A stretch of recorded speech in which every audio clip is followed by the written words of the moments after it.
Stories build who we are, they shape memory, place, and deep belonging across generations and landscapes. Across Africa, oral histories carry names, rituals, migration routes, and the memory of home. Today we trace how storytelling molds identity, from village fires, market songs, to busy city streets. We listen to elders, poets, and everyday people whose steady voices keep histories alive and connected. Archival photos meet living portraits in warm, rhythmic juxtapositions that span decades and towns. This is a journey through memory, testimony, and the intimate power of spoken word and song. In villages, elders are walking libraries, retelling births, migrations, laws, and lessons with care. Call and response songs fold history into daily work, markets, harvests, and communal rites of passage. Proverbs condense wisdom into short lines that guide decisions, relationships, and moral imagination. Stories name ancestors, linking children to lineage, land, seasons, and shared moral storylines. Griot musicians and storytellers keep genealogies alive through rhythm, melody, and careful memory. These oral forms shape identity by making memory communal, lived, repeated, and reinterpreted across lives. Colonial borders and imposed languages tried to rewrite identity, erasing local names and meanings. Communities adapted, blending new influences with deep-rooted narratives to preserve belonging and voice. Hidden testimonies survived in whispered tales, coded songs, family lore, and everyday gestures of care.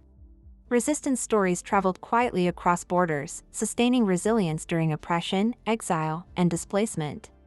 Archival photographs document loss, migration, and resilience etched into faces, hands, and working landscapes. Storytelling thus became an act of survival, a deliberate refusal to forget and be erased.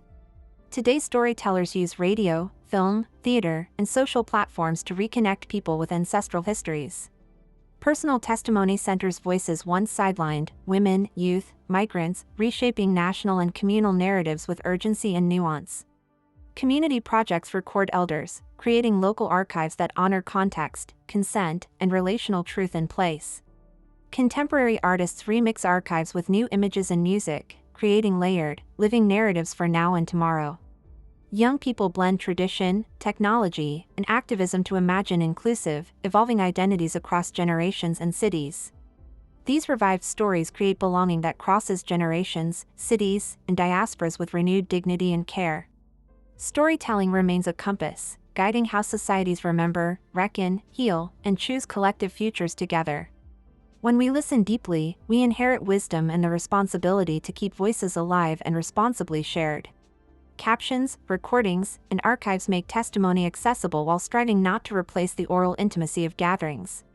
Preserving stories demands tenderness, careful recording practices, informed consent, contextual framing, and community care always. In every spoken line, African identity is renewed, complex, plural, and defiantly resilient across time and place. Let these stories lead us toward futures shaped by memory, dignity, creativity, and shared hope for what comes next.